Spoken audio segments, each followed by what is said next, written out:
बिरज की छोरी से मैया कराए दे मेरो प्यार, राधिका गोरी से बिरज की छोरी से मैया करा दे मेरो प्यार। उम्र तेरी छोटी है, नजर तेरी छोटी है, उम्र तेरी छोटी है, नजर तेरी खोटी है, कैसे कराऊं तेरो प्यार। उम्र तेरी छोटी है, नजर तेरी खोटी है, कैसे करा दूं तेरो। माँ बोली लाला अभी तेरा उम्र कम है और मैं तुझे पहचानती हूँ, तू तेरा नजर अच्छा नहीं है लाला, तो कितना जो है उधम मचाता है गोपियों के साथ में, मैं तुझसे अच्छे से परिचित हूँ, इसलिए मैं तेरा विवाह नहीं करवाऊँ। भगवान बोले क्या करें मैया, तू मेरा विवाह नहीं करवाएगी? नहीं, और राधा से तो भूल कर नहीं करवाऊंगा। तू जैसे काले कलूटे के साथ उतनी सुंदर राधा का तो मैं जीवन बर्बाद नहीं कर सकता, तेरे साथ तो पक्का है विवाह नहीं करवाऊंगा। भगवान बोले मैया तो पक्का विवाह नहीं करवाएगी? माँ बोली पक्का विवाह नहीं करवाऊंगा। भगवान ने कहा तो सुन ले मैया, अगर तू मेरा विवाह नहीं करवाएगी तो मेरा भी निर्णय सुन ले, तेरा निर्णय विवाह नहीं करवाएगी। माँ बोली एकदम निर्णय करिए तेरा विवाह नहीं करवाएगी।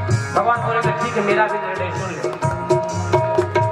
जो नहीं ब्याह करावे तेरी गैया नहीं चराओ, जो नहीं ब्याह करावे तेरी गैया नहीं चराओ, जो नहीं ब्याह करावे तेरी गैया नहीं चराओ, जो नहीं ब्याह करावे तेरी गैया नहीं चराओ।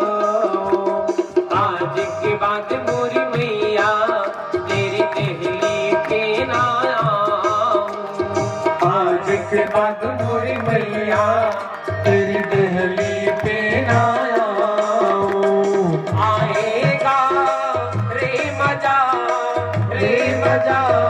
अब जीत हार का, राधिका गोरी से बिरज की छोरी से मैया करा दे मेरो प्यार। राधिका गोरी से बिरज की छोरी से मैया करा दे मेरो प्यार।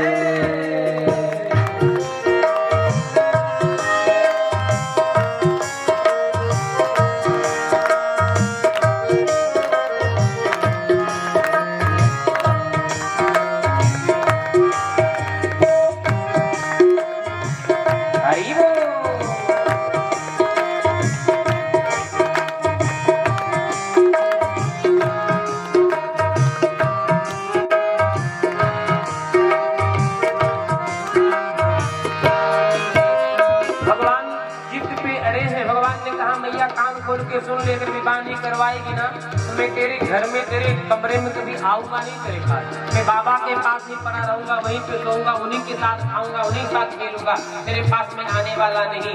माँ बोले अच्छा मैं तुझे समझती हूँ, मैं तेरी माँ हूँ, इतना मैं तुझे जानती हूँ तू क्या कर सकता है, मैं तेरे बात में फिसलने वाली नहीं, मैं तेरे बात में आने वाली है, मैं विवाह नहीं कराऊंगी तो नहीं कराऊंगी।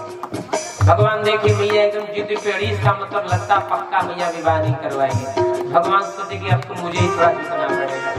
भगवान ने कहा मैया तू नहीं जानती, तू बहुत भोली ही मैया है, तू नहीं जानती मैया, देख विवाह करवाएगी ना तो मैया तेरा बहुत लाभ होगा। क्या लाभ होगा?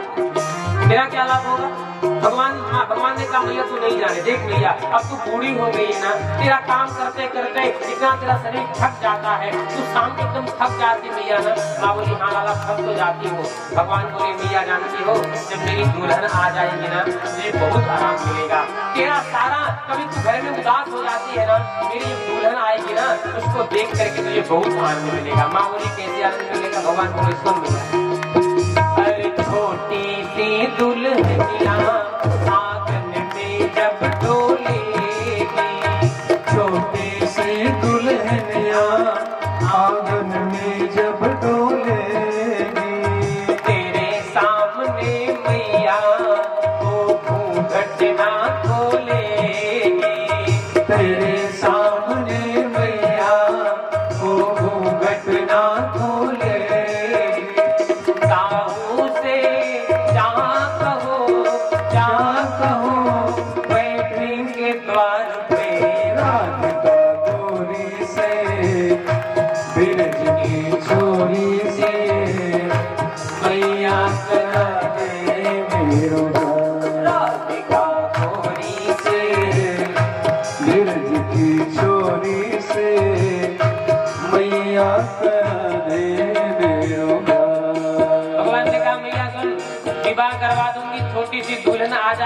वो खूब सुंदर अपने कमर में अपने पैर में पायल करधनी पहन के जब घूमेगी घूंघट गाड़ के ना भैया तुझे बहुत आनंद आएगा। लेकिन हाँ भैया एक शर्त है बिना देख भैया तुझे दाऊद जी से कहना पड़ेगा कि दाऊद जी घर के अंदर कभी नहीं आएंगे, क्योंकि जेठ जी रहेंगे ना बटूर रहेंगे, इसलिए उनको कह देना कि द्वार पे ही रहेंगे, अंदर कभी नहीं आएंगे। माँ बोली लाला इससे हमारा क्या लाभ होगा?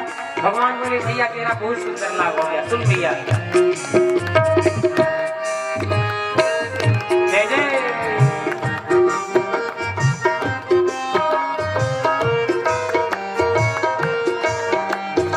चंदन के चौकी पे मैया तुझको बैठाऊं, चंदन की चौकी पे मैया तुझको बैठाऊं, अपनी प्यारी राधा से मैं चरण तेरे दबवाऊं, अपनी प्यारी राधा से मैं चरण तेरे दबवाऊं, भोजन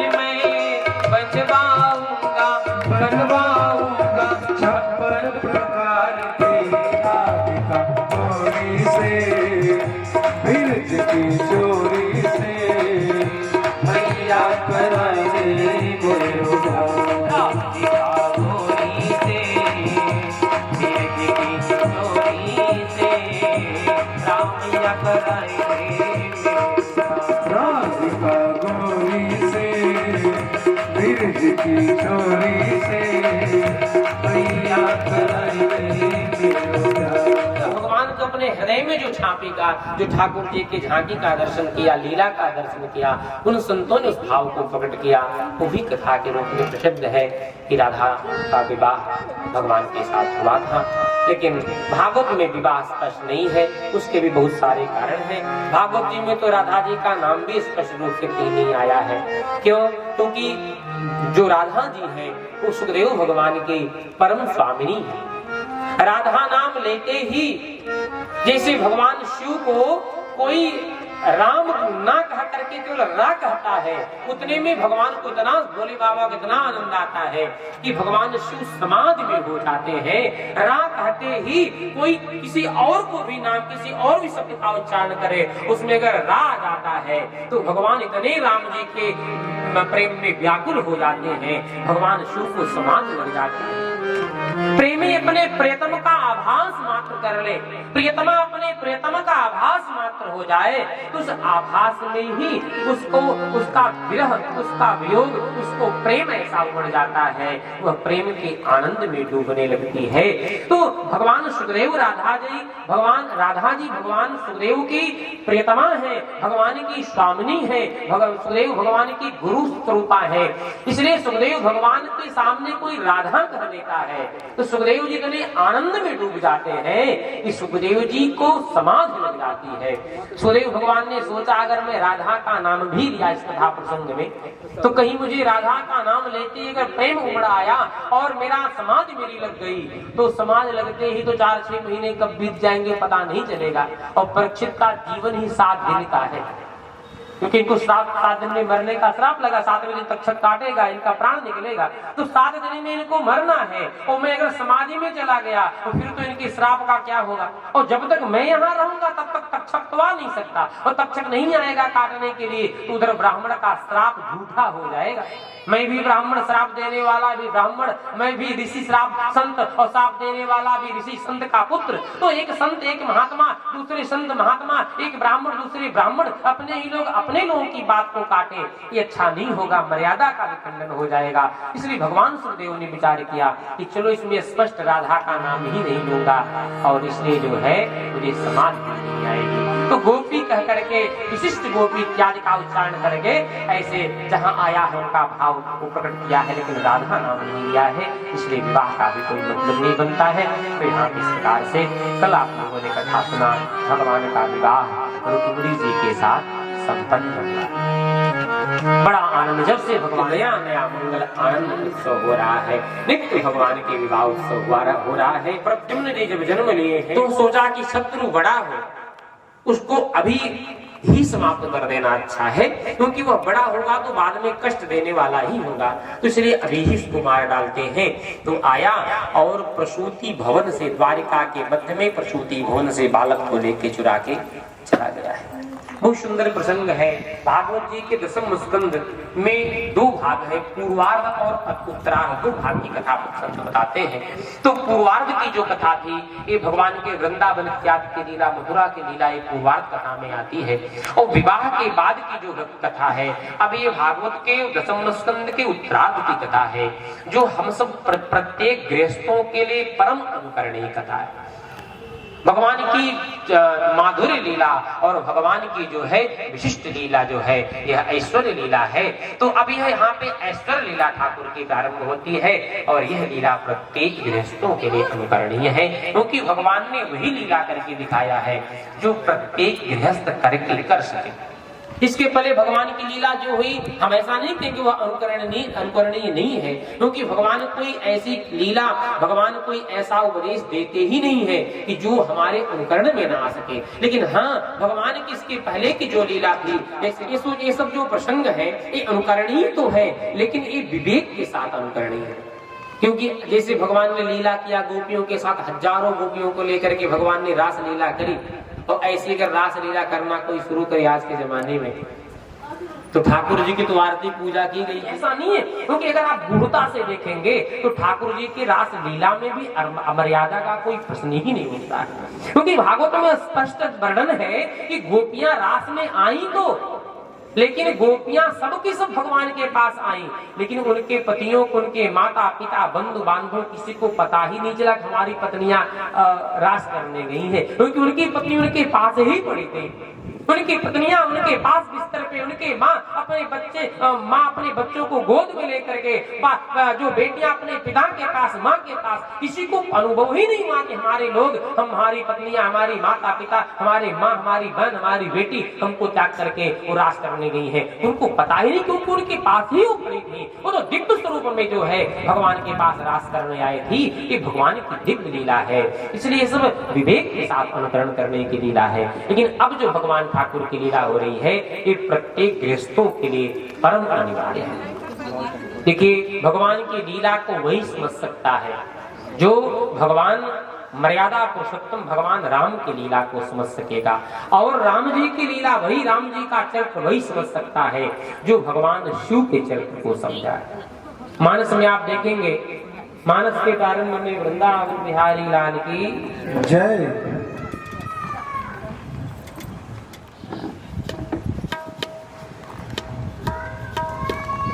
श्री राधा रानी की जय। मानस के प्रारंभ में जब याज्ञवल्क ऋषि और भरद्वाज जी की जो कथा पूछूं तो ही क्या प्रश्न किया, हे प्रभु आप बताइए भगवान राम कौन है। यानी कि पूछना चाहते कि राम जी की कथा हमको सुनाइए, राम जी कौन है। एक राम अवधेश कुमारा चरित्र संसारा, ये सब प्रश्न किया। राम जी की कथा पूछी किसकी, राम की। और याज्ञवल्क जी ने सुनाया किसकी कथा, एक बार त्रेता युग माही, शंभु गए कुंभज ऋषि पाही, संग सती जग जननी भवानी, पूजे ऋषि अखिलेश्वर जानी। कथा पूछा राम की और सुनाया शिव की कथा, शिव चरित्र पूरा सुनाना है।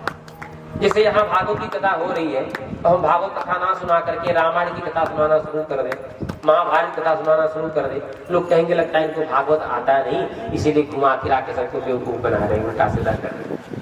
लेकिन यही हुआ घटना। सुखदेव याज्ञवल्क जी ने प्रश्न किया, भरद्वाज जी ने प्रश्न किया राम कथा के विषय में, सुनाया शिव चरित्र। और क्यों सुनाया, इसलिए सुनाया, कहते हैं बाद में कि शिव का चरित्र सुना करके बूझा मर्म तुम्हार, मैं तुम्हारे मर्म को, तुम्हारे भाव को देखना चाहता था कि आपको शिव के चरित्र में, शिव के चरणों में प्रेम है कि नहीं। देखिए याज्ञवल्क जी, भरद्वाज जी, जिसको भगवान शिव की कथा में प्रेम नहीं है, जिसको भगवान शिव के चरणों में प्रेम नहीं है, जो भगवान शिव के चरित्र को नहीं समझ पाया, वो भगवान मर्यादा पुरुषोत्तम राम के भी चरित्र को नहीं समझ सकता है। और जो राम के चरित्र को, भगवान मर्यादा पुरुषोत्तम भगवान राम के चरित्र को नहीं समझा, वो लीला पुरुषोत्तम भगवान कृष्ण के चरित्र को नहीं समझ सकेगा। इसलिए भागवत जी में पहले शिव जी का चरित्र सुनाया गया 3रे स्कंद में, फिर उसके बाद 9वें स्कंद में भगवान राम का चरित्र सुनाया गया, और फिर 10वें स्कंद में जाकर के ठाकुर जी का प्राकृत भगवान कृष्ण का चरित्र सुनाया जा रहा है। तो यहाँ पे भगवान की अब परम पुरुषोत्तम भगवान की मर्यादा की कथा यहाँ पर आरंभ हुई है, और भगवान ने ऐसी लीला करी है जो हम समस्त गृहस्थों के लिए परम अनुकरणीय है। देखिए वो ध्यान से सुनिएगा, भगवान के बालक को अभी जो पैदा हुआ, अभी 6 दिन भी शायद नहीं बीता, 6वीं बरी भी भगवान का नहीं हुआ था, ऐसे छोटे से बालक को सम्रासुर आया और भगवान के बालक को हरण करके चुरा के लेके चला गया।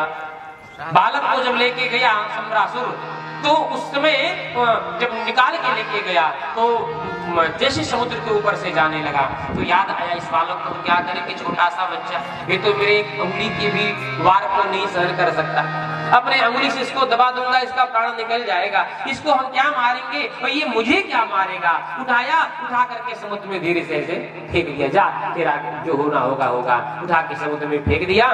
जैसे समुद्र में फेंका तो उसी समय एक विशाल मछली जो है जल श्वास लेने के लिए अपना वो मुंह खोली थी, और उसी समय वह बालक उस मछली के मुख के माध्यम से मछली के पेट में गया, और जैसे मछली बालक को निगल करके आगे बढ़ी, आगे मछुआरों ने बड़ा सा जाल लगा रखा था, उस जाल में मछली जाकर के फंसी है। मछुआरों ने जाल को निकाला तो विशाल मछली को पाया, उस मछली को ले जाकर के महाराज सम्रासुर को भेंट कर दिया। क्या घटना घटी? अब देखिए, हम सोचते हैं कि हम जो चाहेंगे वही होगा, लेकिन ऐसा कभी नहीं होता। होता वही है सोई जो राम रची राखा, अपने मनवा की कबहू न होई, लाख जतन करे कोई, भैया राम करे सो कोई। जो राम जी चाहते वही होता है, हम लाख प्रयास कर ले होने वाला नहीं। सम्रासुर को तो लगा कि हमने अपने काल को, अपने मृत्यु को समुद्र में फेंक के मार दिया, लेकिन वह काल, वह मृत्यु मछली के पेट के माध्यम से पुनः सम्रासुर के पास आ गया। सम्रासुर ने मछली को उठा के दिया है, जो मछली का व्यंजन बनाने वाला, सबसे बड़ा पारकी था व्यंजन बनाने वाला, उसको बुलवाया गया और वो आदेश दिया कि ले जाओ आज इसी मछली का छौंका जीरा और मिर्च डाल के, जो भी पड़ता हो तो नहीं पता, आदेश दिया। कोई संत महात्मा ब्राह्मण ऐसा तो कोई सात्विक था नहीं, असुर था, तो अपना आदेश दिया ले जाओ इसी का व्यंजन बने। तो रसोइयों ने ले जाकर के जब मछली को काट के बनाने का प्रयास किया, मछली को जब काटा है उसके उदर में से जीवित बालक निकला है। सब अवाक से रह गए, रे ये मछली के पेट से मानव का, मनुष्य का बालक कैसे आ गया। अच्छा चलो जो भी हो, ये बालक है तो क्या करें, इसको क्या किया जाए, चलो इसको जो यहाँ की सम्रासुर की जो सेविका है, पाक की जो अध्यक्षा है, उस मायावती को दे दिया जाए। उस बालक को ले जाकर के माया को दे दिए हैं। माया ने उस बालक को पाल पोष करके बड़ा करना शुरू की है। समय बीता है कि नारद जी पधारे। नारद जी को देख करके माया ने प्रणाम किया। नारद जी ने कहा देवी सब कुशल आनंद मंगल है ना? हाँ सरकार, सब आपका आशीर्वाद है। अच्छा ये आपके गोद में बालक किसका, कहाँ से आ गया? माया ने कहा सरकार मेरा बेटा है। नारद जी ने कहा संत से झूठ बोलती हो, अरे इतना पता नहीं क्या मुझे, मैं नहीं जानता, तेरे पास बेटा तो था नहीं कोई, ये कहाँ किसका पुत्र है, कहाँ से पा गई तू? मायावती ने कहा सरकार आप संत हैं, आपको तेरा अलग है, तेरा अलग सर्वज्ञ तुम मुक्ति सर्वत्र तुम्हार, आपसे क्या छिपा महाराज। ये मछली के पेट से बालक निकला, मुझे प्राप्त हुआ, मैं इसको पाल पोष के इसको बड़ा करती हूँ। नारद जी ने कहा तो देवी ये आपका बेटा है, इसका इस भूल में मत रहना, ये आपके कौन है पता है? मायावती ने कहा नहीं पता। नारद जी ने कहा आपके पति देवता है। मायावती ने शर्म से अपना मुंह नीचे लज्जा कर मारे सिर नीचे कर लिया और कहा महाराज आपको संत होकर के स्त्रियों से मजाक करते हुए आपको शोभा नहीं देता। नारद जी ने कहा देवी हम मजाक करने वाले महात्मा नहीं आपको दिखाई पड़ रहे, हम महात्मा मजाक करने वाले नहीं देवी, हम सत्य कह रहे हैं आपके पति देवता है। तुम ना तो कोई मायावती हो, ना तुम सम्रासुर की सेविका हो, तुम साक्षात रति हो, तुम्हारे पति देवता कामदेव है।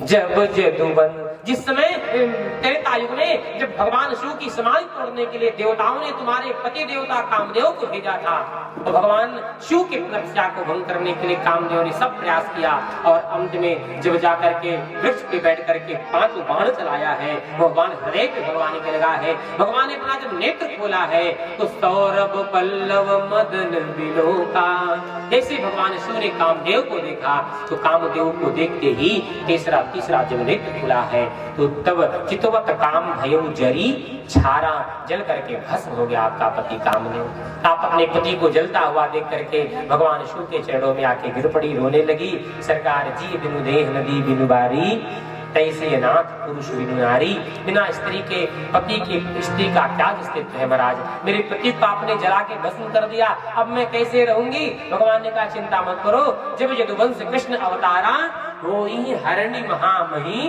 भारा, कृष्ण तनय होई पति तोरा, वचन अन्यथा होई न। भगवान शिव के आशीर्वाद से माता रति के जो पति कामदेव थे वही यहाँ पे भगवान कृष्ण के पुत्र के रूप में प्रकट होकर के आए हैं। तो नारद जी ने बताया देवी आपके पति हैं, इनको शीघ्र आप मायावी विद्याओं से युवा करो और बना करके बलवान बना करके युद्ध करा करके इस दुष्ट का वध कराओ, लेकर के द्वारिका वापस जाओ। ठीक वही घटना घटी है। रति ने शीघ्र ही कामदेव को युवा किया है और बलवान बना करके युद्ध किया है और सम्रासुर का समस्त कुल के साथ कामदेव ने प्रद्युम्न ने वध किया और रति को लेकर के द्वारिका वापस गए। द्वारिका वासियों को जब पता चला कि जो बालक बचपन में चोरी कर लिया गया था वह बालक वापस आ गया, वो अकेले नहीं दुल्हन के साथ वापस आया है, अब तो फिर आनंद का लहर छा गया है। पूरी द्वारिका को पुनः सजाया गया है। वो विधि विधान के साथ भगवान के बड़े पुत्र प्रद्युम्न जी का विवाह माता रति के साथ संपन्न हुआ है। बोले वृंदावन बिहारी लाल की जय, राधा रानी की जय। भगवान का यहाँ विवाह हुआ। विवाह की कथा सुनना चाहते हो क्या? सुखदेव जी की बात सुन के परीक्षित महाराज एकदम भाव से विभोर हो गए हैं। परीक्षित ने कहा सरकार हम भगवान की कथा सुनते सुनते हमारा ना तो मन भर रहा है और ना तो हमारा पेट भर रहा है। हम भगवान की कथा सुन करके हमें तृप्ति नहीं मिल रही है। एक नहीं दो नहीं, भगवान के जितने भी चरित्र हैं आप सारी कथाओं को सारे चरित्रों को आप सुनाइए, क्योंकि भगवान की कथा सुनते सुनते मेरा मन नहीं भर रहा है। सुनते ही सुखदेव जी प्रसन्न हो गए हैं। सुखदेव जी ने कहा बाहर परीक्षित, असली श्रोताओं का जो गुण होना चाहिए वो सब गुण आपके अंदर भरे पड़े हैं। भरे ही निरंतर हो ही न पूरे, वह श्रोता असली श्रोता तो वह है उसके हृदय में भगवान वास करते हैं, जो भगवान की कथा सुन करके कभी तृप्त ना हो।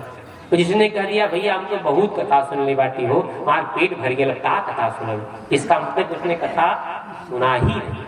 वह कथा सुना ही नहीं, सच्ची मन से अच्छे ढंग से अगर कथा सुना होता तो असली कथा सुनता है कभी कह नहीं सकता कि मैंने बहुत कथा सुना, कथा सुनने का आवश्यकता नहीं। भगवान की कथा तो वैसी है जितना सुनते जाओ उतना ही पिपासा बढ़ती जाती है। ऐसे पिपासु भक्त जैसे सुखदेव जैसा कोई संत भक्त मिल जाए तो परीक्षित जैसा मिल जाए तो सुखदेव भगवान भला कथा क्यों ना सुनावे। सुखदेव जी ने कहा राजन तो आओ हम भगवान के अन्य विवाह की चर्चा करते हैं। एक दिन की बात है, भगवान अपने सुधर्मा नाम की सभा में बैठे थे। उसी समय भगवान के मित्र थे, भगवान के द्वारिका में रहने वाले थे जो सूर्य भगवान के मित्र थे, जिनका नाम था सत्राजित। क्या नाम था? सत्राजित। सत्राजित आसीत सत्राजितो राजन कृष्ण सूर्यस्य भक्तः सखा। सूर्य भगवान के भक्त भी थे और सूर्य भगवान इतने प्रसन्न हुए उनकी तपस्या भक्ति से कि भगवान सूर्य ने सत्राजित को अपना मित्र भी सखा भी बना दिया। एक दिन भगवान सूर्य प्रसन्न होकर के सत्राजित को एक मणि दिया जिसका नाम था समंतक। समंतक नाम की मणि दिया। उस मणि का बहुत बड़ा गुण था, वह नित्य प्रति 8 भार सोना दिया करती थी। अब इतनी कीमती मणि को जब सत्राजित को मिला तो सत्राजित के मन में अब जो है वो प्रदर्शन भाव आ गया। तो ध्यान से सुनिएगा, एक एक छोटी छोटी कमी अगर हमारे अंदर आ जाए, छोटी छोटी अगर हमारे अंदर छोटे अवगुण छोटी गलती अगर हमारे अंदर आ जाए तो छोटी कमी जीव को कैसे नरक में ले जाने के लिए पर्याप्त हो जाती है। आपको बताएं, बहुत प्यारी एक कथा आपको कहानी सुनावे। कथा तो नहीं, जीव की कथा व्यथा होती है, कथा तो केवल परमात्मा की होती है। हाँ, संस्थापक उनका जो है सुबह का समय था, उनके बच्चे स्कूल जाने का समय हो गया था, बच्चों का भोजन तैयार नहीं था। मालवीय जी का भोजन तैयार था। तो भोजन बनाने वाले ने आकर के मालवीय जी से कहा, सरकार अगर आपका आदेश हो तो हम जो आपका भोजन बना है वो हम बच्चों को खिला दें, क्योंकि बच्चों के स्कूल का टाइम हो गया है और आपको भी समय लगेगा भोजन करने में। ऐसा अगर हम कर दें तो क्या कैसा रहेगा? मालवीय जी ने कहा कि नहीं नहीं, ऐसा भूल के भी मत करना, एक काम करो बच्चों को मेरे पास दे। उसी वक्त गए, बच्चों के मालवीय जी के बच्चों को भेजा है, बच्चे आए। मालवीय जी ने कहा बेटा एक काम करो, भोजन जो है हमारा तैयार है और लेकिन वह भोजन तुम लोग कर नहीं सकते हो। एक काम करो, तुम जो है हम एक पैसा दे रहे हैं, एक कुछ पैसा अपने पास रख लो और जब भूख लगेगा तो अपना जाकर कुछ खरीद करके कुछ भोजन प्रसाद जो भी कुछ मिले फल फूल खा लेना। उसके बाद शाम को शीघ्रता से आना, फिर भोजन कर लेना। आज भोजन बन नहीं पाया है, ये पैसा लो और लेकर के चले जाओ। बच्चे पैसा लिए और लेकर के वो स्कूल चले गए। बच्चे जो खाए पिए होंगे, बच्चे जब शाम को पढ़ करके आए, मालवीय जी के पुत्र जब वापस आए, आकर के बच्चों ने पिता को प्रणाम किया और मालवीय जी से निवेदन करते हुए कहा, पिताजी आपका भोजन तैयार था, हम सबका भोजन तैयार नहीं था, तो आप हम सबको भोजन क्यों नहीं करने थे? अगर आपका भोजन तैयार था हम आपका भोजन कर लेते, हम सबका जब भोजन बनता तो आप उसको खा लेते। क्या अंतर था? वही तो लगभग वही सब भोजन बनता है, सब डिश तो वही रहता, आइटम वही है। आप खा के चले गए होते, हम खा के चले जाते, क्या करना, बाद में आप हमारा भोजन कर लेते। मालवीय जी ने अपने बच्चों को अपने पास में बैठाया और बोले, बेटा देखो, हमारा जो भोजन बनता है वो दान के अन्न का भोजन बनता है। जो बनारस के जो बड़े बड़े बिड़ला हैं, वो डालमिया हैं, उनके यहाँ से जो अन्न आता है, उनका दिया हुआ जो धन है, उस दान के अन्न से, दान के धन से जो मेरा भोजन बनता है मैं उसको पाता हूँ। और आपका जो भोजन बनता है वो मेरे कमाई के अन्न से, मेरे कमाई के धन से जो आता है अन्न, उससे आपका भोजन बनता है। तो देखो बेटा, दान के धन में बहुत पाप छुपा होता है। दान का धन जो होता है, दान की संपत्ति जो होती है, वह पचाने का सामर्थ्य सबके पास नहीं होता है। जो भजन पूजन गायत्री जप, भगवान का स्मरण, तपस्या साधना धर्म कर्म करे, जो समाज का कल्याण करे, जो लोगों के हित की बात करे, जो परोपकार का कर्म करे, वह दान के धन को पचा सकता है। और नहीं तो दान का धन पचाने का सामर्थ्य सबके पास नहीं। वृंदावन बिहारी लाल की ये अभी के लिए लगवा रहे हैं कि बात के लिए लगवा रहे हैं? अच्छा है। आपके गांव में कथा हो रही थी, प्रचंड गर्मी का समय था, एकदम प्रचंड धूप का समय था। उस दोपहर के धूप में 12 बजे जो धूप खूब गर्मी पड़ती है, उस समय गर्मी में लोग बैठ के कथा सुने। ये तो ठंडा का समय है तो बहुत बड़ी बात है, तो थोड़ा बहुत कष्ट अपना सह ले, क्योंकि इन सब में आपका भी मन भ्रमित होगा और हमारा भी मन भ्रमित होगा। तो मन भ्रमित होगा फिर कथा में आनंद नहीं आएगा। इसलिए एकदम वो दान के अन्न से मेरा भोजन बनता है। और आप लोग केवल अभी बच्चे हो, पढ़ते हो, आपके अंदर वह सामर्थ्य नहीं कि वो दान का अन्न का भोजन आप लोग पचा सकें। बच्चों ने कहा, पिताजी आप भी क्या इतने पढ़े लिखे ज्ञानी हो करके आप ही बच्चों जैसा आप ही बात करते हो? अरे पिताजी, अगर एक दिन हम भोजन कर ही लेते तो उससे क्या हो जाता? रोज कहाँ भोजन कर रहे हैं, एक दिन तो खाने की बात, वो भी पेट भर के नहीं। अरे सुबह कितना भोजन करते, 2 रोटी खाते भाग के स्कूल जाते। मालवीय जी ने कहा, बच्चे आप ठीक है, आप अच्छी बात बता रहे हो, लेकिन बेटा एक काम करो, वो सामने जो रखा हुआ घड़ा ना, उसको लेकर के आओ। मालवीय जी घड़ा मंगवाए और घड़ा मंगवा करके उसमें एक पतला सा छिद्र किया, बहुत पतला सा छिद्र किया और पतला सा छिद्र करके बोले, बेटा इसमें पानी भरो। बच्चे पानी भर के लाए सामने। मालवीय जी ने कहा, बेटा इस पानी को निकलने में कितना समय लगेगा? बच्चे ने कहा, तो पिताजी इसका डायमीटर तो बहुत पतला है और पानी तो सब निकल जाएगा, निकलेगा तो, लेकिन समय लगेगा, 1 घंटा 2 घंटा में सब पानी इसमें से बाहर हो जाएगा। मालवीय जी ने बहुत प्रेम से समझाया, बच्चे बेटा देखो, इस घड़े में जो छिद्र मैंने बनाया है इसका डायमीटर बहुत पतला, बहुत कम इसका है, मां लेने में समस्या हो जाएगी, लेकिन एक छिद्र पतला सा छोटा सा छिद्र भी इस घड़े में भरा हुआ सारा जल एक करके रिस करके बाहर कर देगा।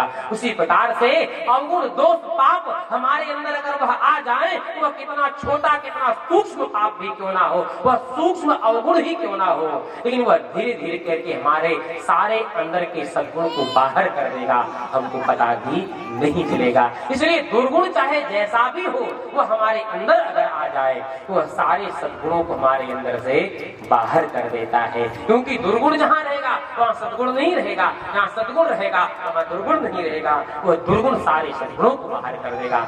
इसलिए भैया दुर्गुण से बचने का प्रयास किया जाए, अपने अंदर की कमी को निकालने का प्रयास किया जाए। यहाँ पे उसके अंदर प्रदर्शन वृत्ति आ गई और वह सोचा कि चलो अब द्वारिकाधीश को दिखाते हैं कि देख लो द्वारिकाधीश, तुम्हारे पास अगर सोने की द्वारिका है तो मैं भी अब तुमसे कम, मेरे पास भी सोना देने वाली मणि आ गई है। नित्य प्रति 8 बार लगभग 40 किलो सोना हमको रोज इस मणि से मिलता है। तुम्हारा सोना तो वैसा का वैसा मन रहेगा, पढ़ने वाला नहीं, लेकिन ये तो मेरे पास ऐसी मणि जो रोज सोना हमको प्रदान करेगी। इस अहंकार में आकर के, धन के अहंकार में आकर के प्रदर्शन वृत्ति आ गया। प्रदर्शन वृत्ति मतलब दिखावे का भाव आ गया और दिखावे का भाव लेकर के वह भगवान की सभा में गया है और यह बात भगवान को पता चली। मणि भगवान देख लिए, सभा चली है। सभा के मध्य में भगवान ने सत्यराजित से बात कह दी। भगवान ने सत्यराजित से कहा, भैया सत्यराजित, इतनी कीमती मणि आप लेकर के क्या करोगे? देखो ना तो तुम तो राजा हो, ना तो ऐसे पद पे हो जिससे इसका धन खर्च कर सको। इतना धन तुम्हारे पास आएगा और खर्च करने का जो कोई व्यवस्था नहीं है तो आप क्या करोगे, कहाँ धन खर्च करोगे? एक काम करो, ये द्वारिका के राजा हमारे नाना जी श्री गुरुसेन महाराज हैं, एक काम करो इस मणि को गुरुसेन महाराज को दे दो, इससे द्वारिका का उत्थान, बेटियों का विवाह और सारे धर्म इत्यादि का काम जो है राजा के माध्यम से होगा। इसलिए हम मणि आपके पास शोभा नहीं देगा, इसको राजा को दे दो। जैसे भगवान ने यह बात कही सत्यराजित को बहुत बुरा लगा। सत्यराजित वहां से उठा है और मणि लेकर के अपने घर चला गया। सोचा देखो कृष्ण कितने लोभी लालची हैं, इनकी पूरी द्वारिका सोने के बिरबिन से, अपने धन से इनकी संतुष्टि इनको नहीं है। ये हमारी छोटी सी मणि इनको आंख में दिखाई, ये इनसे पच नहीं रहा है, इनको आंख में गड़ने लगा। अब इस मणि को ना पहनूंगा, ना कृष्ण देखेंगे और ना हमारे मणि को मांगेंगे। और उसी समय वह अपने मंदिर में ले जाके मणि को रख दिया। रात्रि व्यतीत हुआ। सुबह उसका छोटा भाई जिसका नाम था प्रसेनजीत, सत्यराजित का भाई प्रसेनजीत सुबह उठा है, मणि को पहना, शिकार खेलने चला गया। जंगल में पहुंचा है, एक सिंह ने देखा इसको। सिंह को लगा कि मानो के गर्दन में ग्रीवा में इतना चमकदार क्या है। आक्रमण किया, अश्व को मार गिराया और प्रसेन को मार दिया और मणि को लेकर के पंजे में भर के जब आगे चला तो आगे के वृक्ष दिखाई पड़ गया। वृक्ष को लगा, अरे इस सिंह के पंजे में इतना चमकदार क्या हो सकता है, इसको पता करना चाहिए। वृक्ष ने भी आक्रमण किया, सिंह को मार गिराया और मणि को लेकर के अपने गुफा में चला गया। 2 दिन 4 दिन बीता। जब प्रसेनजीत वापस नहीं आया तो उसके बड़े भाई सत्यराजित को लगा कि कहीं ऐसा तो नहीं कि हमारे भाई को कृष्ण मणि के लोभ में आकर के मरवा तो नहीं की। ऐसा क्यों इनके मन में हुआ? ऐसा इसलिए मन में हुआ क्योंकि भगवान ने मणि जो मांग ली थी, मांगी नहीं होती तो ऐसा इसके मन में भ्रम नहीं, संदेह नहीं आता, लेकिन भगवान ने मणि हंसी में मांग लिया, इसलिए आज इसके मन में आया।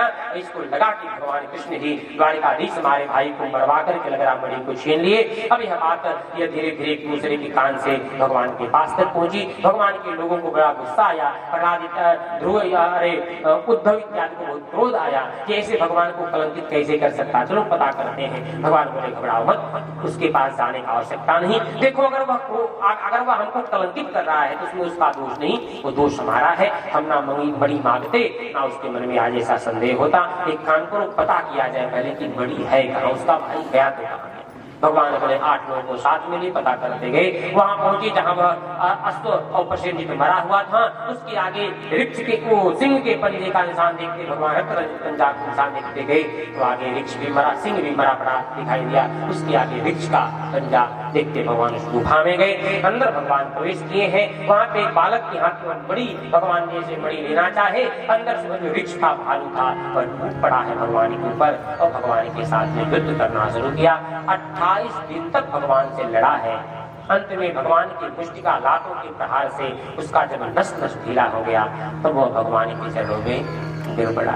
उसने कहा सरकार आप बताओ आप कौन, हमारे भगवान राम जी तो नहीं कहीं आप? क्योंकि सरकार में कोई साधारण जंगल में बंदरों की तरह जंगल में रहने वाला, इस डाली से उस डाली पे कूदने वाला केवल मैं भालू में वृक्ष नहीं हूँ। मेरा नाम जामवंत है। सरकार में वह जामवंत हूँ उभय घड़ी मह दीनी सात प्रदक्षिण ढाय बलि बाधित प्रभु बाढ़ सो तनुबर जाए। जितने समय में भगवान ने बलि को नापने के लिए अपना विराट रूप भगवान ने धारण किया था, उतने समय में हमने भगवान बावन भगवान की विराट भगवान की मैंने 7 बार प्रदक्षिणा किया था। भागवत जी में वर्णन 21 बार प्रदक्षिणा किया था। मैं वह जामवंत हूँ सरकार, और मेरे बराबरी का योद्धा इस कलयुग के प्रारंभ में द्वारिका द्वापर के अंत में कौन हो सकता है? भगवान के सिवा मेरे बराबरी का योद्धा कोई नहीं। आप बताइए, आप कहीं हमारे भगवान राम जी तो नहीं है? अगर राम जी है तो हमको राम जी के रूप में दर्शन दीजिए, हम आपको पहचान नहीं पा रहे हैं। जैसे विनती किया तब भगवान कृष्ण जो है वो भगवान राम के रूप में जब प्रकट हुए हैं। अब जामवंत जी को लगा रे राम राम, ये तो हमारे भगवान, ये तो हमारे परमात्मा है। चलो मैं फिर बड़े क्षमा याचना करने लगो। बोले कोई बात नहीं, आपकी इच्छा की तो मैंने ऐसा किया है। जामवंत जी ने बहुत क्षमा याचना किया है, और जामवंत जी जब भगवान चलने लगे तो भगवान ने कहा प्रभु जामवंत जी हमको ये मणि बस केवल दे दीजिए, क्योंकि इस मणि को लेकर के सत्यराजित के मन में भ्रम है और हमको कलंकित कर दिया है। अपने कलंक को दूर करने के लिए मैं मणि को लेने बस आया हूँ, आप मणि दे दो। जामवंत ने कहा सरकार इस मणि को तो हम देंगे ही देंगे, लेकिन सरकार ये तो साधारण सी मणि है, अपने जीवन की एक मणि आपको देना चाहता हूँ। भगवान ने कहा कोई बात नहीं, तो अच्छा ही है, एक के साथ अगर 2 मिल जाए, एक पे एक फ्री, 1 गेट 1 फ्री वाला अगर मामला हो फिर तो कितना आनंद है। एक पे एक फ्री मिल जाएगा, बहुत बढ़िया सरकार, या हाँ बहुत बढ़िया जामवंत जी की मणि हमको और दे दो। तो जामवंत जी अपनी बिटिया जामवती को ला करके भगवान को समर्पित कर दिया। जामवती को लेकर के जब भगवान चले हैं तो भगवान को रास्ते में बड़ा संकोच, भूतकारी एक कथा है, आप सुंदर ना हो वह मेरे जैसी हो जाए। क्या कहा? मेरे जैसी हो जाए। और जहां साक्षात लक्ष्मी ही किसी को कहते हैं वह मेरी जैसी हो जाए, तो वह चाहे बंदरी ही क्यों ना हो, उसको सुंदरी बनना ही बनना है। वो साक्षात रुक्मिणी के समान हो गई। और जब भगवान ने आवाज दिया जामवती, और जामवती जी ने जब पर्दा खोला है और पट के सामने जब जामवती जी दिखाई पड़ी है, इधर से रुक्मिणी जी जामवती को देखी है, तो देखिए रुक्मिणी जी भगवान को डांटना, सरकार आप भी क्या मजाक करते हैं मेरे साथ? ये बताइए, शीशा के सामने लाके मुझे खड़ा कर दिया, दर्पण के सामने आपने खड़ा कर दिया, और कहते हो आपकी सौतन लाई हूँ। एक कौन है? ये तो मैं ही दिखाई पड़ रही हूँ, ये दर्पण के सामने मुझे खड़ा कर दिया। भगवान ने कहा रुक्मिणी दर्पण रहा है, जरा तो छू करके तो देख उसको। रुक्मिणी जी भी भ्रम में हो गए कि उनको लगा कि मैं ही खड़ी हूँ शीशे के सामने, क्योंकि रुक्मिणी जी ने कह दिया कि मेरे जैसी हो जाए, तो दूसरी रुक्मिणी के सामने समान, साक्षात रुक्मिणी के समान हो गई। रुक्मिणी जब छुआ है उनको, अब पता चला नहीं ये तो स्त्री है, हृदय से अंक में लगा लिया है। भगवान प्रसन्न हो गए। भगवान सोचे बस बस यही तो मैं चाहता था, और काम बन गया। और लेकर के भगवान महल में गए हैं, तो ये भगवान का दूसरा विवाह श्री जामवती जी के साथ हुआ है। उस मणि को भगवान ने सत्यराजित के पास भिजवाया कि देखो भैया ये तुम्हारा मणि वहां पे था, तेरे भाई को मैंने नहीं मारा है, तेरे भाई का वध इस प्रकार से हुआ था। अब जब यह बात सत्यराजित को पता चला, असलियत पता चला कि कृष्ण ने हमारे भाई को नहीं मारा, तो सत्यराजित के मन में बहुत भय हो गया। क्यों भय हो गया? हमारे यहाँ चाणक्य ने अपने नीति सूत्र में लिखा है कि 3 लोग को रात में नींद नहीं आती। किसको किसको? एक पहला वह है जिसका किसी बड़े आदमी से दुश्मनी हो जाए, अपने से ज्यादा बलवान धनवान, अपने से ज्यादा बड़े आदमी के साथ अगर किसी की शत्रुता हो जाए, तो ऐसे राजा को जो है रात में नींद नहीं आती है। दूसरा, किसी धनवान व्यक्ति का सारा धन लूट जाए, खूब बनी बनाई गृहस्थी, उसमें दुर्भाग्यवश अगर आग लग जाए, सब जल करके खाक हो जाए, तो बताओ कोई रात में सो पाएगा? नहीं सोगा। तो ऐसे को भी नींद नहीं आती। और तीसरा, किसी का मन किसी के प्रति आकृष्ट हो जाए, कोई किसी के प्रेम बंधन में फंस जाए, ऐसे प्रेमी को भी रात में नींद नहीं आती। तो आज पूरी रात सत्यराजित सो नहीं पाया। क्यों? क्योंकि बड़े के साथ उसकी दुश्मनी हो गई, भगवान से बैर उसका हो गया। अब सोचा कि क्या करें, इस बैर को हटाना चाहिए, इसको विचार करने लगा। तो सोचा चलो इस दुश्मनी को रिश्तेदारी में बदल देते हैं। तो अपनी बिटिया सत्यभामा को लेकर के आया, भगवान के चरणों में समर्पित कर दिया। अब भगवान की कितनी रानी हो गई? 3 रानी हो गई, रुक्मिणी, सत्यभामा और जामवती। एक दिन भगवान अपनी बुआ कुंती का हाल चाल लेकर के द्वारका हस्तिनापुर से आ रहे थे। बगल में वृंदावन होते हुए भगवान जा रहे थे। जमुना के किनारे कदम्ब के नीचे एक कन्या तपस्या करती हुई दिखाई पड़ी। भगवान अर्जुन से बोले भैया जरा रथ रोकना।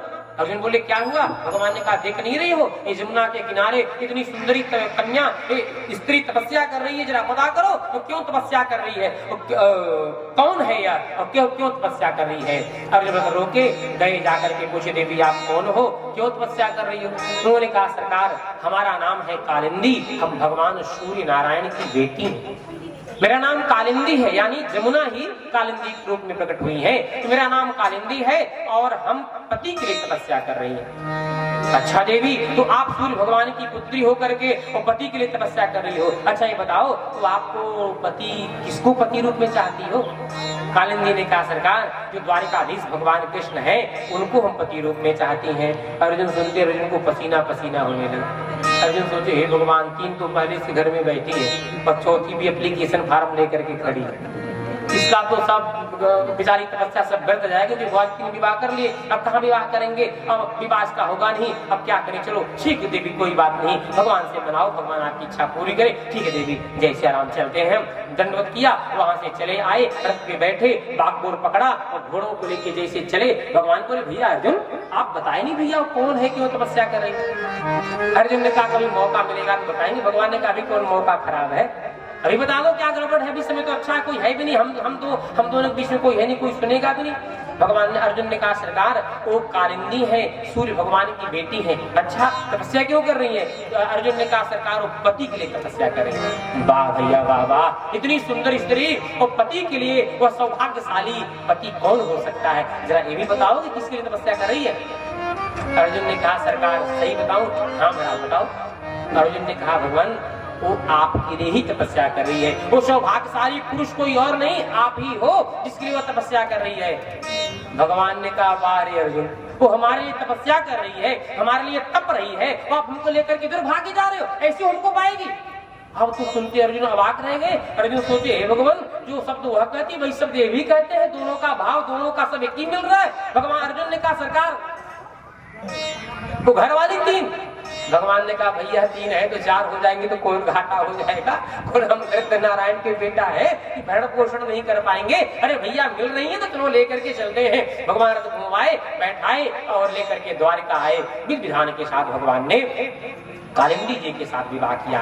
ये भगवान की 4 पुत्रानियां हुई और किसी का वो पिता, किसी के पिता का वो नाग नदी, जिनके पिता के बैल का वो नाथ करके 7 बैलों को लाए। इस प्रकार से 8 कन्याओं के साथ भगवान ने विवाह किया है। रुक्मिणी, जामुती, सत्यभामा, कालिंदी, मित्रविंदा, सत्या, भद्रा, लक्ष्मणा, ये भगवान की 8 पुत्रानियां हुई हैं। और एक दिन भगवान के पास सारे देवता आए रोते हुए, सरकार रक्षा करिए, पाहि माम रक्षा करिए। भगवान बोले क्या हुआ? देवताओं ने कहा सरकार ये जो नरकासुर है हम सबको बहुत मारता है, हम सबको मार करके स्वर्ग छीन लिया है और हम सब दर-दर भटक रहे हैं, रक्षा करिए, उस दुष्ट का वध करिए, हम सबके स्वर्ग को वापस दिलवाइए। भगवान बोले कोई बात नहीं। तो भगवान जब नरकासुर का वध करने के लिए देवताओं के साथ चले तो भगवान अपने साथ में सत्यभामा जी को भी लेकर के आए। क्यों ले आए? इसलिए लाए क्योंकि सत्यभामा जी धरती की स्वरूपा है, धरती है जो है वही सत्यभामा के रूप में अवतरित हुई है। देखिए भगवान के साथ जो भी लीला में है ना, वो कोई साधारण, भगवान की लीला में साधारण का प्रवेश ही नहीं हो सकता है। जैसे उदाहरण दे आपको, ऐसे प्रधानमंत्री आते हैं, मुख्यमंत्री आते हैं, तो प्रधानमंत्री के आसपास में कोई दूसरा रहता है क्या? प्रधानमंत्री की व्यवस्था में, उनकी सुरक्षा में, उनकी अंग की व्यवस्था में, सारी व्यवस्था में उनके साथ जो अपने उनके हैं वही लोग उनके साथ रहते हैं। किसी दूसरे का प्रवेश वहाँ पे वर्जित है। उनके यहाँ प्रांत की जो प्रांतीय जो पुलिस है वो सब भी सुरक्षा में रहते, तो अंतिम वाले घेरा में, पहले 1-2-4 घेरा में उन्हीं के अपने लोग रहते हैं। तो उनके जो है, अब आप विचार करें, साधारण से देश का प्रधानमंत्री, साधारण से देश का मुख्यमंत्री, साधारण सा विधायक इत्यादि जब आता है, सांसद आता है, तो उनकी सुरक्षा में पहले सुरक्षा घेरा में उन्हीं के लोग रहते हैं, दूसरों का प्रवेश वर्जित है। तो जहाँ अनंत अनंत ब्रह्मांड का स्वामी जहाँ प्रकट हुआ है वहां पे साधारण जीव का प्रवेश कैसे हो सकता है? इसका मतलब यह है कि जितने लोग हैं ना, गोपी बाल, ये सब के सब कोई साधारण नहीं है, ये सब भगवान के अपने लोग ही हैं जो लीला के लिए अवतरित हुए हैं और अंत में सब भगवान के साथ चले जाने वाले हैं। तो धरती ही सत्यभामा बन करके आई है और भगवान को वध किसको कसका करना है? नरकासुर का वध करना। ये जो नरकासुर है ये जो है धरती का पुत्र है। धरती का पुत्र है नरकासुर, इसलिए भगवान सोचे कि धरती के पुत्र को नरकासुर का वध करेंगे तो बाद में हो सकता है कभी धरती हमसे नाराज हो जाए कि आपने हमारे बेटे को क्यों मार दिया, कैसे हमारे बेटे को मार दिया, मैं मार दूं तो मार दूं, आप कैसे मार दी। अच्छा, इस समस्या होती है नहीं होती है? बेटे को और पापा मार दे मैया लड़ जाती है, कैसे हमारे बेटों को मार दिया, भड़काया बेटा बेटे को मारे वाला बेटा, अपने चाहे दिन में थपड़िया होते रहे। अच्छा सच में होता कि नहीं ऐसा होता है ना। माँ अगर पिता बेटे को मार देना मुझे बड़ा बुरा लगता है, कहती देखो हम मार दे कोई बात नहीं, आप मत मारा करिए, कितना कष्ट हुआ है बेटे को पैदा करने में मैं जानती हूँ, खुद मार दे चलता है, दूसरे के द्वारा मारने को बर्दाश्त नहीं कर पाती है। भगवान सोचे इनका बेटा है नरकासुर, उसको जब मारूंगा इनको पता चलेगा तो बहुत विलाप करेंगे, बहुत कष्ट होगा कि हमारे बेटे को आपने मार दिया। तो मारना तो है क्योंकि दुष्ट है, लेकिन इनके सामने मारेंगे, देख लो तुम पहले अपने बेटे की गलती और फिर मैं मारूंगा उसको, फिर तुझे कष्ट नहीं होगा। इसलिए भगवान सत्यभामा को साथ में लेके गए और सारी गलती को दिखा दे कि वैसे ऐसी गलती करता है। सत्यभामा ने कहा ठीक है आपकी जो इच्छा आप करो। बेटा जब ज्यादा गलती करता है तो कभी मैया भी कहती 2-4 थप्पड़ लगाते नहीं हो आप, चढ़ा रखे अपने कपार पे सिर पे, मैं कितना उत्पाद करता है, हमको भी परेशान कर देता है। तो कभी कभी माँ भी कह देती नहीं बेटा ज्यादा गलती कर रहा, थोड़ा डांट के रखिए ना, थोड़ा समझाइए ना। तो फिर माँ ने जब कहा तो भगवान ने नरकासुर का वध किया है। उसके पहले उसके जो मंत्री था जिसका नाम था मुर नाम के दैत्य का भगवान ने वध किया, इसके कारण भगवान का नाम मुरारी पड़ा है। नरकासुर को वध किए, उसके पुत्र को राजा बनाया, स्वरूप को भगवान ने देवताओं को वापस किया। उसके जब कारागृह को भगवान खुलवाए उसमें 16,100 कन्याएं निकली हैं, स्त्रियां निकली हैं। भगवान सबको आदेश दिए अपने अपने घर को चली जाओ, कोई अपने घर जाने को तैयार नहीं हुई। भगवान सबकी मनस्थिति को समझ लिए। भगवान ने कहा एक बात बताओ, आप लोग अपने घर को नहीं जाओगे तो क्या मेरे घर चलना स्वीकार करोगे? आप लोग क्या मेरी पत्नी बनना स्वीकार करोगे? जरा सौभाग्य देखो 16,100 का। कहां परमात्मा को पाने के लिए अरबों खरबों जन्म तपस्या करना पड़ता है, वो कहां परमात्मा प्रकट होकर स्वयं कह रहे हैं हमारी धर्म पत्नी बनोगी। क्या सौभाग्य रहा होगा, ऐसी अभागन कन्या होगी जो कह दे नहीं हम आपको स्वीकार।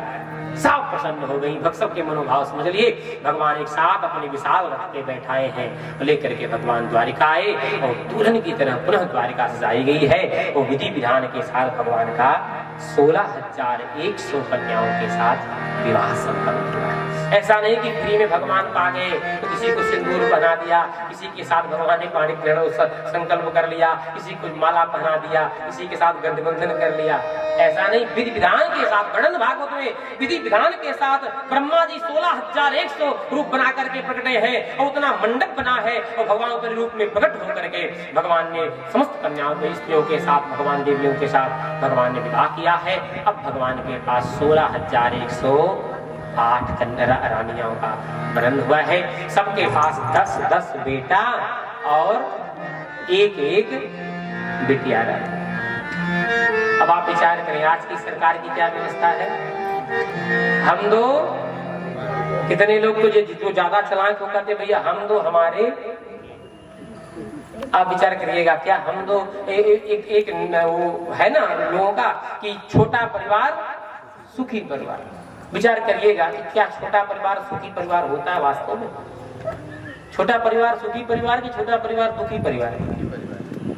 दुखी परिवार ना, सच्ची बात है। छोटा परिवार जितना दुखी परिवार होता उतना बड़ा दुखी नहीं होता। कहावत है भैया जंजाल ठीक लेकिन कंगाल है? कुछ है ही नहीं खाने को, मर रहे खाने के बिना, उससे अच्छा कि भरा पड़ा संभाले नहीं संभाल रहा वो अच्छा है। जंजाल नहीं, जंजाल ठीक है लेकिन कंगाली होना है, कंगाल होना है ठीक नहीं है। छोटा परिवार सुखी परिवार नहीं। शहरों में रहने वाले महाराज देखिए उनसे पूछिए, समस्या पड़ जाती, विपत्ति आ जाती, बुखार आ जाता है, काढ़ा बना के कोई देने वाला नहीं होता है। अब परिवार भरा हो 10-20 बेटा हो घर में, 2-4 अधिकारी 2-4 अमेरिका कलकत्ता बंबई चले जाएंगे, 2-4 जो मूर्खमा पड़े रहेंगे सेवा करने के लिए, सेवा तो होता रहेगा। देखिए पहले जमाने के पास 5-6 बेटा होते थे, 5-6 बेटियां होती थी। अरे जिसके पास 5-6 बेटियां हैं, मान लो बेटा नहीं भी है, मान लो मैया की सेवा करनी हुई, अब एक ही बेटिया है वो कहाँ यहाँ दौड़ेगी वहां दौड़ेगी बेचारी। तो दो चार बेटियां हैं, दो चार बेटे हैं, कभी कोई चला जाए, कभी कोई आ गया, कभी कोई सेवा माता पिता की होती रहेगी। और उसका परिणाम है छोटा परिवार, सुखी परिवार होने का परिणाम है कि आज माता पिता को वृद्धावस्था में अनाथाश्रम में रहना पड़ता है, वृद्धाश्रम में रहना पड़ता है। इसलिए छोटा परिवार सुखी परिवार नहीं है। जनसंख्या रोकने के लिए हम छोटा परिवार सुखी परिवार को नारा लगा रहे हैं, चिल्ला रहे हैं, जनसंख्या रोकते जा रहे हैं। और एक समाज है जो बढ़ाने पे लगा है। हम तो कितने मूर्ख करना है, कुछ ज्यादा करेंगे तो पहले जेल में हमें भरा जाएगा, बढ़िया जनसंख्या वृद्धि करने का है। हाँ, तो स्थिति परिस्थिति अब जनसंख्या बहुत ज्यादा है। तो मेरे कहने का आशय रहा कि परिवार हो एकदम छोटा भी नहीं होना चाहिए, लेकिन जिससे सुख मिले ऐसा परिवार होना चाहिए। तो 10-10 बेटा और एक बिटिया। पहले जमाने में सास भी आशीर्वाद देती थी बहू को, पतों को ना, क्या कहती थी? 100 पुत्रों की माता, सतपुत्रवती भव, 100 पुत्रों की माता बनो, ये आशीर्वाद पहले दिया करता था। अब तो समय इतना बदल गया है, अब तो एक ही पुत्र में दुर्दशा हो जाती है महाराज। उठा नहीं जाता, बैठा नहीं जाता, गैस का पेशेंट माताएं हो जाए, कितनी दुर्दशा है। और कहीं अगर ऑपरेशन से सीजर वाला बेटा हो गया फिर तो महाराज आधा का 75% शरीर गायब हो जाता है। हाँ, सब अनुभवी है, उसी अनुभव में हम भी घूम रहे हैं। तो रोगी ही वैद्य होता है, तो ज्यादा विशेष क्या कहना है, आप सब लोग अनुभवी हैं, सबको पता है। इसलिए जिस स्थिति प्रति समय के अनुसार व्यवस्था करने का आवश्यकता है। तो यहाँ भगवान के पास पुत्र पौत्रों की बहुत विस्तार से कथा यहाँ सुनाई गई है। बहुत प्यारी कथा यहाँ पे एक घटना घटी है। एक दिन भगवान अपने पत्नी सत्यभामा के साथ, भगवान रुक्मिणी जी के साथ भगवान बैठे थे। अचानक से भगवान की पत्नी सत्यभामा जी दौड़ी भागी रोती हुई आई है। भगवान को चली, क्या हुआ, क्यों रो रही हो? सत्यभामा जी ने कहा, सरकार किसी ने हमारे पिताजी का वध कर दिया है। यह सुनते ही भगवान बहुत दुखी हुए हैं। आज सत्यभामा को अंग में भर के भगवान इतना रोए, इतना भगवान रोए, इतना भगवान रोए कि अंत में सत्यभामा को भगवान को चुप कराना पड़ा। देखिए, ये वही परमात्मा है जिन भगवान ने महाभारत के युद्ध में जो नारायणी सेना थी कौरव पांडवों के तरफ से, कौरव की तरफ से, उस समस्त सेनाओं में भगवान के ही पुत्र पौत्र, भगवान के ही अपने लोग थे। और सब उनके सामने गाजर मूली की तरह काटे गए, लेकिन भगवान को एक अश्रु के बिंदु भी नहीं आए। अभी आपको कथा सुनाई जाएगी। अंत में भगवान ही बलराम भैया, कृष्ण दोनों भैया मिलकर के 56 करोड़ वंशियों के अपने परिवार को भगवान ने काट करके गिरा दिया, मार दिया, लेकिन भगवान को अश्रु तक नहीं आया। तो ससुर जी के मरने पे इतना भगवान क्यों रोए? सत्यभामा के पिता जब मरे इतना भगवान रोए कि सत्यभामा भी बेचारी घबरा गई। और क्यों भगवान रोए? जानते हैं, भगवान जानते हैं कि अगर नहीं रोएंगे ना तो पूरे जीवन ताना सुनना पड़ेगा। इस कथा से शिक्षा मिलती, भैया अपने घर का कोई मर जाए, अपना कोई मर जाए, नहीं रोएंगे चलेगा, लेकिन वहां वाला अगर कोई मर जाए ना भी अश्रु आवे तो जबरदस्ती बाम लगा के, विक्स लगा करके, प्याज लगा करके तो जरूर 2-4 अश्रु गिरा दीजिएगा, नहीं पूरे जीवन ताना सुन। क्या खा के मानते हो उनको? अरे हमारी माता जी की मृत्यु हुई थी, आपको आंच तक नहीं आया, तो जीवन भर ताना सुना। हाँ, मिर्ची का पानी लगा, कुछ भी कर लिए जरूर होइएगा, जरूर 2-4 अश्रु गिराने का आवश्यकता, पुरुषों के लिए शिक्षा है, नहीं तो पूरे जीवन ताना। जानते एक बार एक कहानी इससे सुनाते हैं। एक पति पत्नी जो है लखनऊ रहा करते थे, पढ़ते पढ़ते जो है और रोना शुरू किया है। और उसी समय रुदन सुन करके पत्नी व्याकुल भागी, वो चम्मच उधर, वो छन्नी उधर फेंकी, केतली उधर फेंकी, दौड़ी भागी आई। क्या हुआ, क्या हुआ? अभी तो आप भले चंगे पेपर पढ़ रहे थे, क्या हो गया? पति रोते हुए इशारा किया, देखो एक पत्र आया है गाँव से, पत्र आया है। तो क्या इसमें लिखा, क्यों रो रहे हो? उसने कहा पत्र आया है गाँव से, इसमें लिखा है कि माता जी की मृत्यु हो गई है। पत्नी बड़े तेजी से ढांट करके पति को समझाई, अरे क्या पागलों बच्चों जैसा रोते हो? अरे माता जी की मृत्यु हो गई तो अच्छा न हो गया, बन गया उनका, बेचारी बूढ़ी हो गई थी, हाथ पैर कांपते थे, उठा बैठा नहीं जाता था, अपना नित्य कर्म नहीं कर पाते थे, 4 लोग पकड़ के उठा के यहाँ ले जाते। अरे मर गई तो बन गया उनका मृत्यु बन गया, बच्चों की तरह रो रहे पागल, चुप हो जाओ, शांत हो जाओ। पत्नी मन ही मन मुस्कुराने लगा। पत्नी समझ गया कि देवी इतना उपदेश क्यों दे रही हो, हमें पता है। देवी जी, ये जो पत्र आया है ना, ये हमारे गांव से नहीं आया है, ये तुम्हारे गांव से आया है। हमारी माताजी ना है, तुम्हारी माताजी मरी है। और जैसे पता चला कि हमारी माताजी का, अरे राम राम दहाड़ मार के रोना शुरू की, अरे मम्मी करना। पति ने कहा, डाइन कहीं भी, हमारी मैया तेरे सिर पे सवार रहती है, तेरी मरी तो पता चला। तो मेरे कहने का मतलब यह रहा कि अपना कोई जब होता है तो दुख होता है। भगवान जानते हैं कि आज हमारी पत्नी सत्यभामा के पिता की मृत्यु हुई है, वो भी अकाल मृत्यु किसी ने वध कर दिया है, इनके मन में इतनी हृदय में कितनी पीड़ा है, तो उनकी पीड़ा को बांटना चाहिए। ये नीति, यह नियम, यह आचार विचार कहता है कि सामने कोई दुखी हो उसके सामने हम भी दुखी हो जाएं, उससे क्या होगा, हमारा कुछ नहीं नुकसान होगा, लेकिन सामने वाले का दुख बढ़ जाएगा। अभी कोई दुखी हो, आप उसके सामने जाकर के मुस्कुराइए, हंसिए, उसको और कष्ट होगा, देखो हमारे दुख में इनको आनंद आ रहा है। और कोई, इसलिए भगवान सोचे कि इनके पिता की मृत्यु है तो इसमें हम भी दुख प्रकट करते हैं, तो भगवान ने इतना रोया, भगवान ने कि उनका दुख ही मानो भाग गया। भगवान ने कहा देवी चिंता मत करना, जिसने तुम्हारे पिता का वध किया है उसको मैं छोड़ूंगा नहीं। भगवान उद्धव भैया को साथ में लिए और उस सुधन्वा का भगवान ने वध करने के लिए दौड़ाया है। अंत में दौड़ा करके भगवान सुधन्वा का वध किया है। वध करने के बाद भगवान वो मणि जो थी, वह मणि, देखिए सुधन्वा जो था, कथा ऐसी है कि बचपन में ही सुधन्वा के साथ सत्यराजित ने अपनी बेटी का विवाह तय कर दिया था। जब बेटियां पैदा हुई, बहुत प्यारी कथा, इससे वो शिक्षाप्रद कथा है। देखिए अक्सर लोग करते हैं, इससे घर में बेटा हो जाए, कोई मित्र है, कोई रिश्तेदार है, उनके घर बेटी हो जाए, तो लोग बचपन में कहते भैया आपकी बेटी हमारा बेटा, एक विवाह हम लोग आपस में बड़ा हो जाएंगे तो कर लेंगे। ऐसा कभी भी, ऐसा बागदान कभी नहीं देना चाहिए किसी को।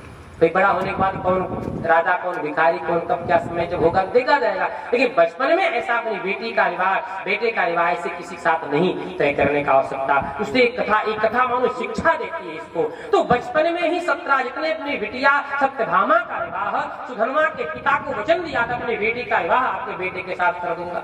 लेकिन अब जब विवाह करने का अवसर आया तो विवाह सुधन्वा के साथ ना होकर के किसके साथ हो गया, भगवान द्वारिकाधीश के साथ हो गया, क्योंकि मामला बिगड़ गया, दुश्मनी को बदलने के लिए और भगवान साथ विवाह कर लिया। यह बात जब सुधन्वा को पता चला, सुधन्वा को बड़ा कष्ट हुआ। 2-4 अक्रूर लोगों ने और 2-4 चूड़ी चढ़ा दिया, उसको बड़ा गुस्सा आया। वह सोचा चलो कोई बात नहीं, अगर सत्यराजित की बेटी मुझे प्राप्त नहीं हुई तो उस मणि को मैं लेकर के रहूंगा। तो गया है रात में सत्यराजित का गला काट करके उस समय तक मणि लिया, वहां से भाग गया, चला गया है। और भगवान उसी का दौड़ा करके वध किए हैं। भगवान जब देखे तो मणि नहीं मिला, और मणि नहीं मिला तो बलराम जी पूछे भैया मणि मिली? भगवान ने कहा भैया नहीं, मणि तो नहीं मिली। बलराम जी के मन में भी संदेह हो गया। बलराम जी को लगा बताओ ये हमारा ही सगा भाई है, हमारा अपना भाई है, तो बताओ हमसे झूठ बोलता है। अरे सुधन्वा ने इसके शत्रु का वध किया। आदमी के संबंधों से ज्यादा कभी कभी लोग धन पे, यश वैभव पे लोग ज्यादा विश्वास करने लगते हैं, अपने संबंधों को लोग भूल जाते हैं और धन संपत्ति पर उनको ज्यादा उनका मन हो जाता है। भगवान जैसे पहुंचे, सत्यभामा दौड़ी आई। सत्यभामा ने एक बार भी नहीं पूछा सरकार आप थके होंगे, प्यास लगा होगा, थके होंगे, लाइए सेवा। एक बार भी सेवा जलपान इत्यादि नहीं, सीधे प्रश्न किया मणि मिला? भगवान देखिए पत्नी है, उनको भी मणि ही दिखाई पड़ रही है।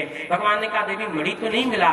सत्यभामा को भी लगा देखिए हमारे पति होकर हमसे झूठ बोलती, मणि चुरा के रख लिया होगा और झूठ बोल रहे हैं कि नहीं मणि हमारे पास नहीं है। भगवान बहुत समझाए, कोई नहीं माना।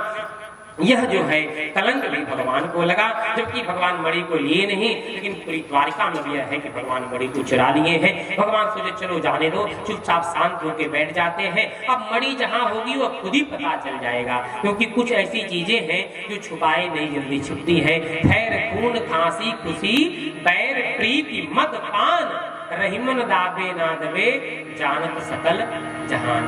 भगवान शांत हो गए। 2-4 महीने के बाद ही अब तो जहां देखो वहां अक्रूर महाराज का जय जयकार होने लगा। श्री राजा धीराज तख्त चूड़ामणि अक्रूर महाराज की जय हो। अक्रूर महाराज ने इतने नदियों के घाट को सोने से मढ़वा दिया। अक्रूर महाराज ने इतने बेटियों का विवाह कन्यादान करवा दिया, इतने मंदिरों को बनवा दिया। भगवान सोचे इतना धन इतनी संपत्ति अक्रूर के पास कहाँ आ गई? कब के बिजनेसमैन इतने बड़े हो गए कि मंदिर का निर्माण और बेटियों का विवाह करवाने लगे? कहीं ऐसा तो नहीं कि मणि इन्हीं के पास है? भगवान 2-4 लोगों को भेज भैया जाओ पता करो, पूछ किया वो मणि है। अक्रूर ने कहा नहीं मेरे पास मणि, भाग जाओ यहाँ से, भगा दिया। भगवान समझ गए अक्रूर ऐसे नहीं मान के हमको चलना पड़ेगा। भगवान गए हैं तो अक्रूर चाचा को मैंने बहुत समझाया है, चाचा जी देखिए हमें पूरा भरोसा है कि वो मणि आपके पास ही, हमें मणि नहीं चाहिए, हमको मणि की कोई आवश्यकता नहीं है। लेकिन इस मणि को लेकर के मेरे परिवार में आज मतभेद हो गया है, भाई नाराज होकर चला गया है, पत्नी नाराज है, सब परिवार में पूरा मतभेद है। आप बस केवल यह बता दीजिए कि मणि आपके पास है तो कैसे आपके पास है, बस इतना। बाकी आप मणि अपने पास रखिए, क्योंकि मणि से जो काम आप करेंगे वही काम हम करेंगे, और हमारा वाला काम आप करें तो आप करते रहो, अच्छी बात है। अपने पास मणि रखो, बस बता दो मणि आपके पास कैसे। भाई तो पूर्व में बहुत इनकार करें, नहीं हमारे पास मणि कहाँ से, आपके ससुर का मणि सुधनवा वो सब जाने, हम इस काम से क्या लेना देना।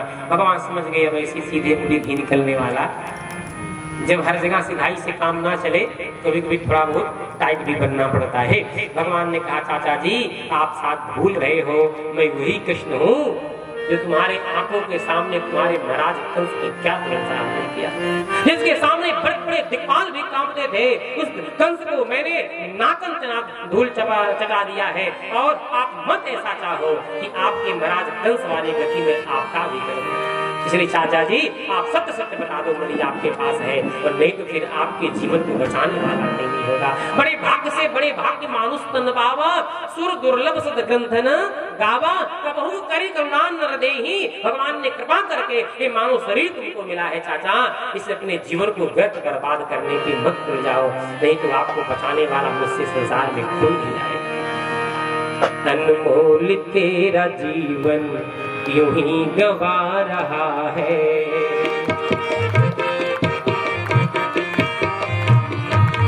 अनमोल तेरा जीवन यूं ही गवा रहा है।